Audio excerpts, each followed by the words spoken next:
আমন্ত্রণ জানাচ্ছি আপডেট সংবাদে। শুরুতেই জানিয়ে দিব গুরুত্বপূর্ণ শিরোনাম, এরপরেই থাকবে বিস্তারিত। পুরোদমে ইরান, ইসরায়েল এবং নিরীহ ফিলিস্তিনিদের মাঝে ভয়াবহ যুদ্ধ চলছে হামলা পাল্টা হামলা। এরই মাঝে আমাদের হাতে এসে পৌঁছেছে এই যুদ্ধের সর্বশেষ গুরুত্বপূর্ণ সবথেকে তাজা আপডেট সংবাদ আপনাদের জানিয়ে দিব। প্রথমেই জানাবো, ইয়েমেনের যোদ্ধাদের হামলায় ইসরায়েলের বন্দরে বড় ক্ষতি। বারবার বিমান হামলা চালিয়ে ইসরায়েল কোনোভাবে ইয়েমেনের যোদ্ধাদের থামাতে পারছে না, বরং প্রতিবারই ইসরায়েলে দ্বিগুণ শক্তিতে পাল্টা আঘাত হানছে হুতি বিদ্রোহীরা। সেই ধারা অব্যাহত থাকায় এবার আর্থিক ক্ষতিতে বড় বিপদের মুখে ইসরায়েলের গুরুত্বপূর্ণ একটি বন্দর। প্রতিদিন নষ্ট হচ্ছে ইহুদিবাদী ইসরায়েলের কোটি কোটি ডলার। এরপর জানাবো, পরিকল্পিতভাবে গাজায় সব ভবন ধ্বংস করে দিচ্ছে ইসরায়েল। খবর বিবিসির। ফিলিস্তিনের অবরুদ্ধ গাজা উপত্যকায় ইসরায়েলি সেনাবাহিনী হাজার হাজার বেসামরিক ভবন পরিকল্পিতভাবে ধ্বংস করছে বলে চাঞ্চল্যকর তথ্য উঠে এসেছে। স্যাটেলাইট চিত্র থেকে যাচাই করা ভিডিও ফুটেজে মানবাধিকার বিশেষজ্ঞদের বিশ্লেষণে মার্চ মাসে হামাসের সঙ্গে যুদ্ধবিরতি প্রত্যাহারের পর থেকেই ধ্বংসযজ্ঞ চলছে বলে জানিয়েছে ব্রিটিশ সংবাদ মাধ্যম বিবিসি।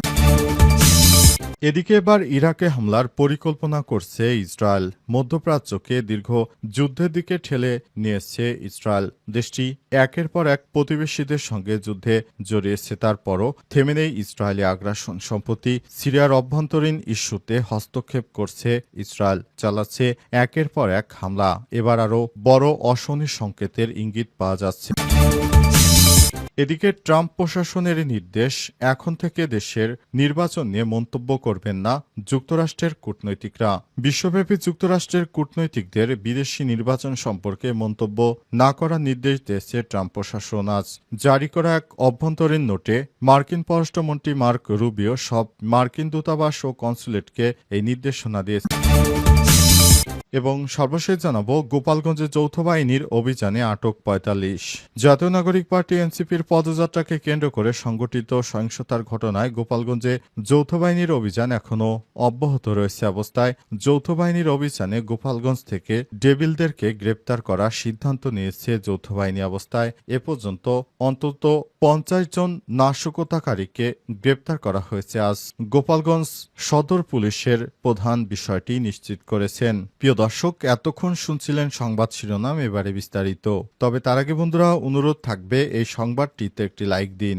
এই চ্যানেলে আপনি নতুন হয়ে থাকলে আমাদের সংবাদটি দেখতে দেখতে চ্যানেলটি সাবস্ক্রাইব করে রাখুন। কমেন্ট করে বন্ধুরা আপনার মূল্যবান মতামত জানিয়ে দিন আপনি বিশ্বের কোন দেশ থেকে বা বাংলাদেশের কোন স্থান থেকে আমাদের সংবাদটি দেখছেন এবং শুনছেন। আর বন্ধুরা, গাজা যুদ্ধে আপনি যদি নিরীহ ফিলিস্তিনিদের ভালোবেসে থাকেন, কমেন্টে ইয়েস লিখে বিশ্ববাসীকে জানিয়ে দিন।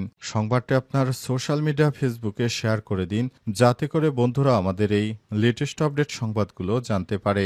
এবারে বিস্তারিত।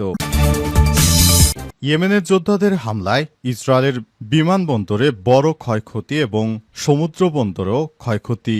বারবার বিমান হামলা চালিয়ে ইসরায়েল কোনোভাবে ইয়েমেনের যোদ্ধাদের থামাতে পারছে না, বরং প্রতিবারই ইসরায়েলে দ্বিগুণ শক্তিতে পাল্টা আঘাত হানছে হুতি বিদ্রোহীরা। সেই ধারা অব্যাহত থাকায় এবার আর্থিক ক্ষয়ক্ষতির বড় বিপদের মুখে পড়েছে ইহুদিবাদী ইসরায়েলের গুরুত্বপূর্ণ বন্দর। লোহিত সাগরের তীরে অবস্থিত ইসরায়েলের এইলাত বন্দর, কিন্তু ইয়েমেনের বিদ্রোহীদের ক্রমাগত আক্রমণের কারণে এই বন্দরের আয় অনেক অংশ কমে গেছে। বাধ্য হয়ে আজ থেকে এই বন্দরের সব কার্যক্রম স্থগিতের ঘোষণা দেওয়া হয়েছে।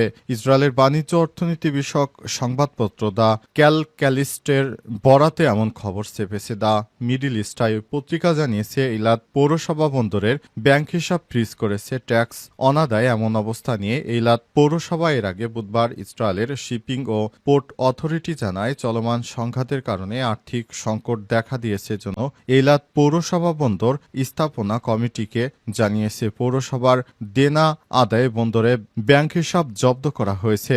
গত বছর থেকে ইলাত বন্দরে আয় কমতে থাকে, বিশেষ করে ইয়েমেনের বিদ্রোহীদের হামলার কারণে পণ্যবাহী জাহাজ ভূমধ্যসাগরীয় বন্দর আসতো তো হাইফায় ঘুরিয়ে দেওয়া হয়। তবে এইভাবে ঋণের দায়ে একটি বন্দর বন্ধ হয়ে যাকে ইসরায়েলের আর্থিক ক্ষতি এবং বিদ্রোহীদের বিজয় হিসেবে সেটি বর্ণনা করা হচ্ছে। ইয়েমেনের হুতিদের একটি হামলায় গাজায় দখলদার ইসরায়েলের অবস্থা খুবই শোচনীয় পর্যায়ে নেমে এসেছে। অবস্থায় গাজা যুদ্ধ শেষ করতে নেতানিয়াহু বাধ্য হচ্ছেন। খুব শীঘ্রই গাজা যুদ্ধ বন্ধ করতে তার উপর যে প্রেশার দেওয়া হচ্ছে, অবশেষে সেই প্রেশারাইজ করার মাধ্যমে ইহুদিবাদী নেতানিয়াহু এবার ধ্বংস হবে, তাও খুব দ্রুত সময়ের মধ্যে।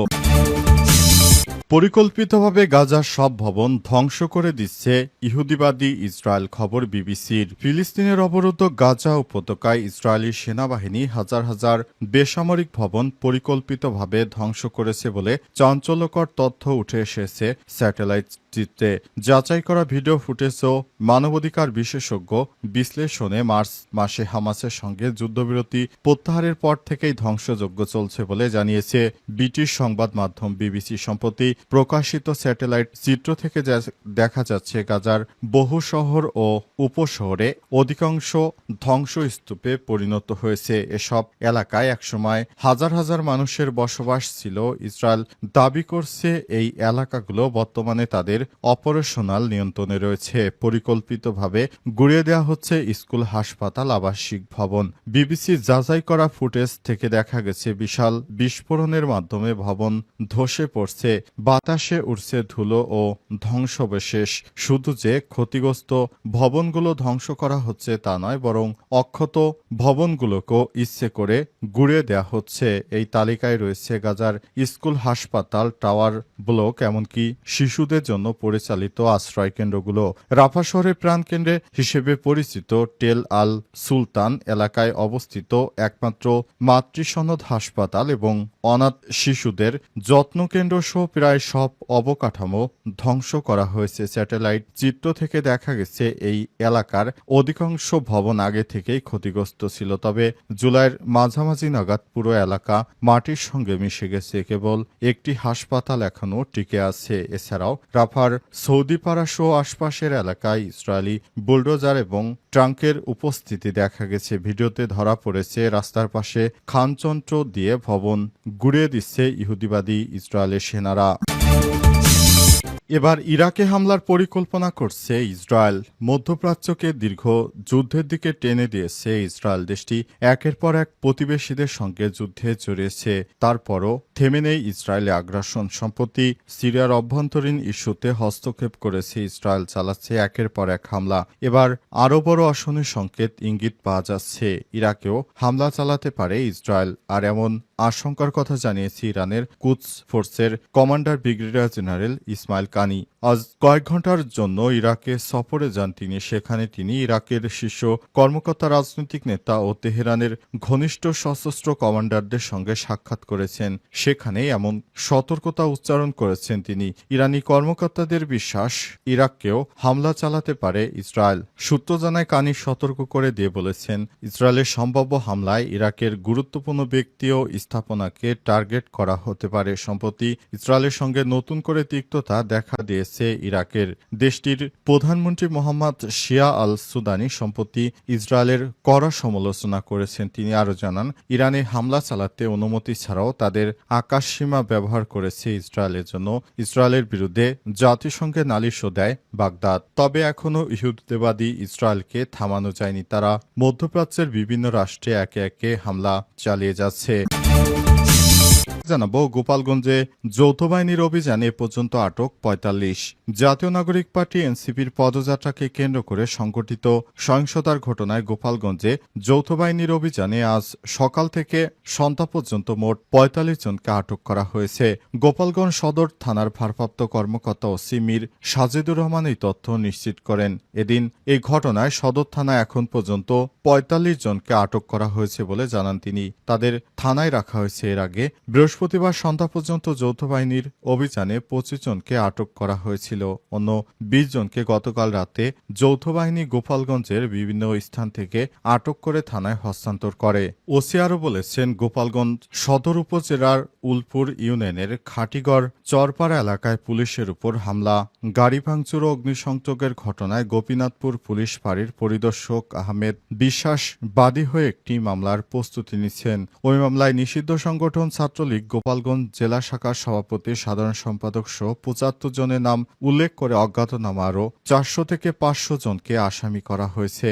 আটকের ২৪ ঘন্টার পরও আদালতে কেন তোলা হয়নি প্রশ্নের জবাবে তিনি ওসি বলেন, এ বিষয়ে দ্রুততম সময়ের মধ্যে আইনি প্রক্রিয়া আদালতে তোলা হবে। এদিকে ৫ জন নিহত এবং সংঘর্ষের ঘটনায় এখনও মামলা না হওয়ার বিষয়ে তিনি বলেন, ঊর্ধ্বতন কর্তৃপক্ষের সঙ্গে কথা বলে এ বিষয়ে সিদ্ধান্ত নেওয়া হবে। উল্লেখ্য, গত বুধবার এনসিপির পদযাত্রা ঘিরে দিনভর গোপালগঞ্জে দফায় দফায় হামলা, ভাঙচুর, অগ্নিসংযোগ ও ককটেল বিস্ফোরণের ঘটনা ঘটে।